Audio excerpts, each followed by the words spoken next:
It's Bob and Tom Tonight, starring Chick McGee, Christy Lee, Josh Arnold, Ace Cosby, Pat Godwin, Willie Griswold, and Tom Griswold. There he is. It's Reno Collier. Whoa. What happened? Today. Huh. We got, are you back in your living room? I am. It's nice. Yeah.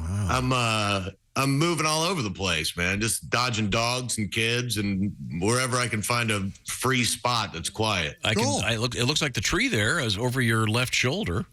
Yes, sir. I'm ready, man. Now, is that an actual... You're ready for Christmas. Now, over your left shoulder on the wall, is that an actual painting or is that one of those TV sets that looks like it's in a picture frame? I don't know what side you're Yeah, the TV's behind his head. Your left shoulder is the one to your left. This is all visual. He would scream at us if we asked these questions ourselves. I think it's a fascinating question. Fascinating question. It's a painting. Okay. It's a painting. Oh, I can't. What's it of? Italy, some coffee thing. Dude, I don't have anything to do with what hangs on the walls here. You know what I mean? It's a very nice looking house. Yeah, lovely home, Reno. Yeah. Well, thank you very much, Willie. Please tell her she did great. What else is happening? You got all your Christmas shopping done? I do, man. I do. And in doing it, I've written a country fried take just about kind of some things I've been thinking about. Oh, let's hear it. nice. We're ready. Is that all right? Sure. Excuse me. Me. So today, I'd like to give credit to two jobs that I think deserve some love around the holiday season. So I put them in order. My honorable mention goes to the grocery store checkout people. I'm sure that during the year, constant scanning and bagging is monotonous, but the month between Thanksgiving and Christmas has got to be straight hell. Everyone attempting to be extra jovial and chatty and fake holiday spirits, and you have 8 straight hours of bad jokes, people walking through, $7 for a dozen eggs. Good Lord Jesus, Mary and the shepherds. I know what I'm asking Santa for, a damn chicken. It's too bad. It's too bad bakers don't make eggs because there's 13. And you've got to just be sitting there like, please shut up. Or worse, you get the people who fire off way too much personal information in 2 minutes, like you're some instant psychologist or that you know their family. Well, this year I had to buy special food because Phyllis can't eat gluten. Last year she didn't poop right till Easter after she ate my stuffing. And then, her sister Lois's kid puffs up like a Christmas parade float if he sniffs peanut dust. But, I guess that's better than the meth his dad sniffs. A lot of information. Tell you what, if we don't close this border, we'll all be speaking Chinese by next Christmas. You know that's true, don't you? Is that so, miss? So how about this year, we just say thank you. We appreciate you, and we close with a Merry Christmas, take our groceries, and go. Yes. Now, the ultimate winner of the toughest gig during the holiday season, to me, is the elementary school band teacher. We have to sit through just an hour of this. They've been listening to this garbage for 4 months in preparation, knowing ultimately that this day was coming. If you think about it, it's the only class that has to show the entire town how little progress they've made the first half of the year. The teacher has dealt with lost instruments. They lost the flute section because they tried to have the kids learn Baby It's Cold Outside, and 5 wine moms flipped out and went to the school board in protest, even though it's just an instrumental. And after all that, the teacher still has to sell this train wreck to an audience and act like it's going to be amazing. Okay, folks. Thank you for being here. All the children have worked so hard these last few months to bring you this holiday extravaganza. Now sit back, relax, and enjoy our rewritten version of the Christmas classic, Baby It's Cold Outside, So I Got You an Uber and a Rape Whistle. All right, kids. All right, kids. This is what we've been waiting for. A 1, a 2, a 1, 2, 3. Then they go through and give everybody a solo. Okay, on the drums. Hey, and the sax. And we as the audience just clap whenever we see a kid that we somewhat know do something at all. You just sit there trying to be positive. You know, you're looking at the people next to you. You know, the clanging and spit sounds were much better this year. Then some kid whose mom works at the school sneaks an electric guitar in, and he plays an 8-minute solo of Smoke on the Water, which has nothing to do with Christmas, and you just hear the same 3 chords. Dun, dun, dun, dun, dun, dun, dun. Then to close it all out, just to have some sort of pride left, the teacher pulls out a violin and plays a face-melting rendition of Orange Blossom Special. I mean, like the damn strings are smoking. And you don't know if it's the greatest fiddle player you've ever seen or it's just in contrast to the sounds of the car accident you just sat through. Then after the teacher's solo, they have that look on their face. It's like, as you can see, I'm a badass. This is not my fault. Your kids are stupid. So if during the holiday season you see someone at work just having a tough time, it looks like they could snap at any second, instead of making a funny remark or ripping on them, just give them a simple hang in there. This too will pass. Merry Christmas. It'll all be over soon. I'm Reno Collier, and that's my country fried take. Oh, Thank you, Reno. very funny. Thank you, guys. Excellent. Now, Reno, did you play an instrument? I did. In elementary school, I played the drums. I remember I play like 4 instruments, but I only got as far as hot cross buns in each one of them.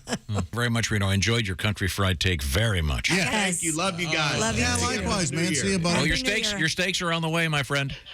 I love you, dude. I can't. And hot dogs? They should Yeah. be there. They should probably be there today or tomorrow. And scalloped potatoes.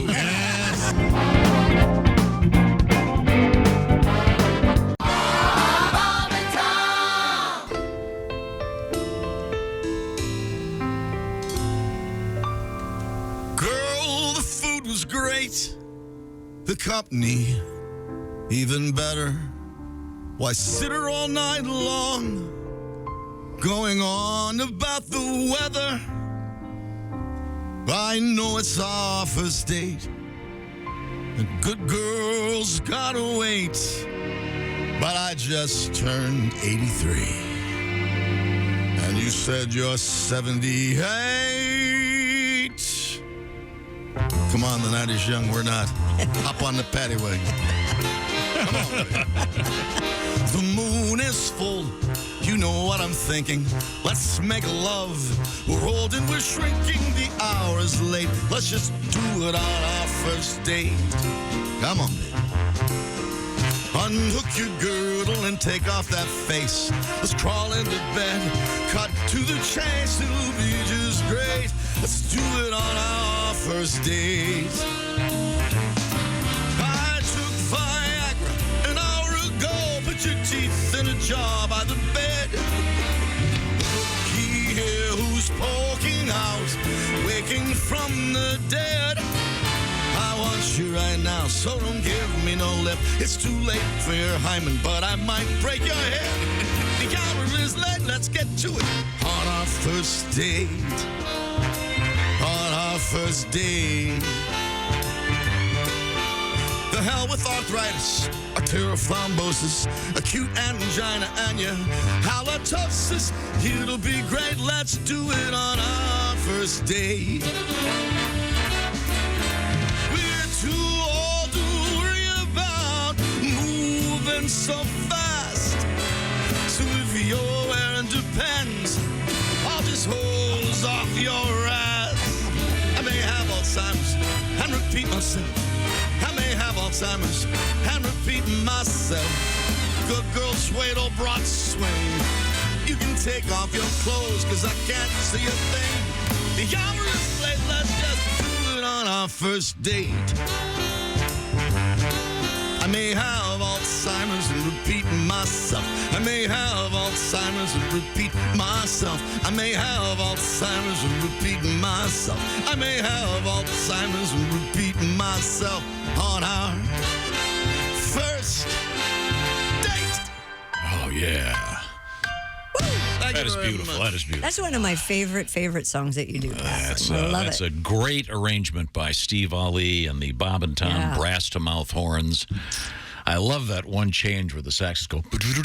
Oh, nice arrangement. Key change. That's nice.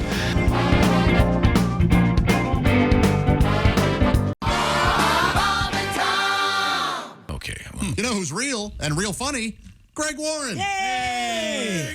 Hey, how did you get Paul Newman's eyes in the will, Greg? I mean, it's amazing. Look at those sexy blue eyes.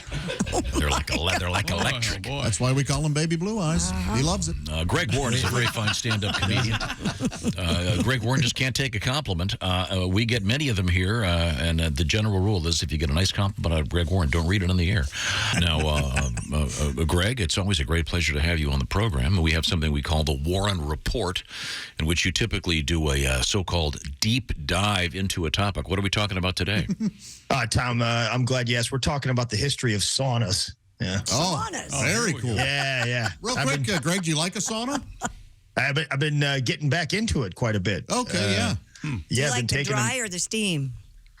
Well, I like them both, Christy. Okay, And fair enough. both of them have a lot of health benefits. I would say the dry sauna has a little bit more health benefits than the steam room. But if you want your skin to look all nice and dewy, I would go with the steam. Yeah.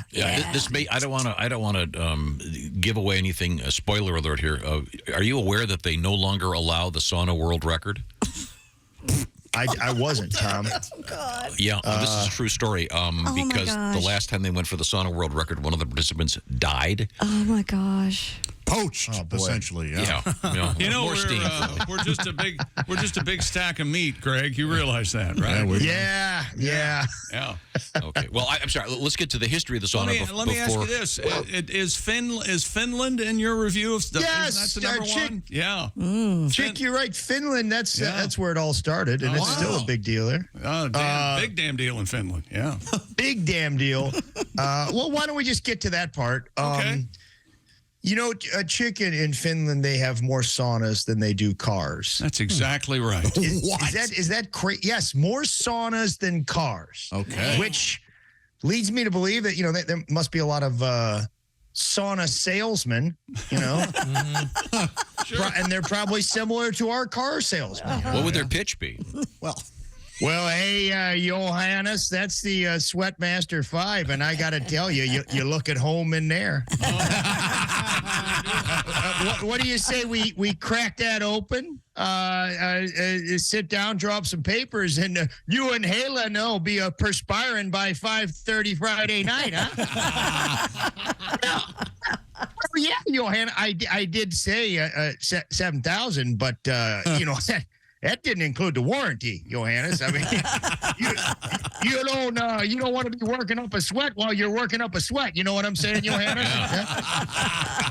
Now, here's what I'm going to do for you. I'm gonna go in there. That man over there in that office, that's my boss. And I'm probably going to get fired over this deal. But I'm going to go in there and I'm going to tell him he's going to have to knock off 1,000 right off the top of the price. I'm going to tell you he's got to throw in the free undercoating on the rocks, and I'm going to tell him you're not going to make a payment until May 1st. And I don't think we got a chance in Helsinki of making this happen. But if it does, Johannes, do you and I have a deal? That's. So there are more saunas than cars in Finland. That is really more saunas than cars. Yeah, wow. Saunas go back 2,000 years, Tom. Wow. Now, written records of saunas only go back 1,000 years. And Chick, I have one of those written records right here. Would you like to hear it? I would love to. Yes. It says, Jesus Christ, it's hot. Well, that must be Somebody speaking to. sometime when the Lord was on the earth. I believe it's quite common in Finland to have someone over for dinner and you take a sauna together with your guests. You do. It's very common. And you get naked. Yeah. You get naked. And it's not sexual. in Not any way. sexual at all. Do you do Until that it thing? becomes sexual. Remember that thing a few years ago where people they'd be interviewing these truckers and they go, well, when I drive, I cook my lunch, and I put it right there in the manifold, and at 400 miles, that thing is cooked. Yeah. Do they do that with a sauna? You hop in the sauna, you're there for dinner, and by the way, don't sit over there. That's where the chicken's going. I don't think so, See Tom. what we're doing? Trying to fun facts. Greg, Fun facts, No, yeah. I love that, the cooking in the manifold, because it helps you using lead-free gas. I wasn't aware of that, man. Oh, yeah, that's a thing. I was thinking about taking on trucking for my next topic in my act, man. Maybe go out on the that'd be road cool. with some of these guys or something. I don't know. I've always been curious about those guys. Yeah. So, it's when I do these history things, I'll just Google history of saunas. Of course, there's 80,000 things that come up. Sure. And some of them, of course, are companies that sell saunas. And some of them make a nice effort at history, but some of them, it's pretty pathetic. They're like, saunas have a rich history. Come make your own history at Sauna World. This is instant feedback from the listeners. Greg, would you like to hear that? Well, Too bad. I think you do. This is from Bob. Robert, it says, Dear Greg, I had no idea people from Finland sounded like they were car dealers in Minnesota and Canada. Well, It's kind of the bit. Bob, However, you did a spot-on impression. A lot of Finns settled, of course, in Loved Minnesota. it. Loved it. yeah, I mean, it was there's a lot wrong with that bit if you break it down. Nope, I love it. I like that. It implies the existence of a certified pre-owned sauna. There's a lot of fun in that bit. Yes. You guys know my brother Devin. Sure. He's 18 years younger than me, and as Chick has pointed out, a very good-looking kid. Oh, he's a gorgeous. Handsome. Man, he's handsome. Whew. Bought a $450 pair of Jordans the other day. Chick. Oh, yeah? Well, Yeah, doesn't even play basketball. Doesn't play basketball. That's his prerogative, isn't he? Yeah, I know. When he bought him, he goes, hey man, don't tell Dad about this. I'm still worried about what Dad I know. I was like, Devin, you're 36. Make a good living. Yeah. You have a job and a house and two children. Right. It's not Dad's business what you spend your money on. And then we were at dinner the next night, and my dad was like, Greg, can you pass the potatoes? And I said, Devin bought a $450 pair of Jordans. Yeah, exactly. Damn right you did. Ah, brother. His kids aren't getting any decent presents this year. How did your dad react? He got grounded. Hey man, this is Donnie Baker. If you just like that video, then do your part. Like and subscribe. You have to. It's state law.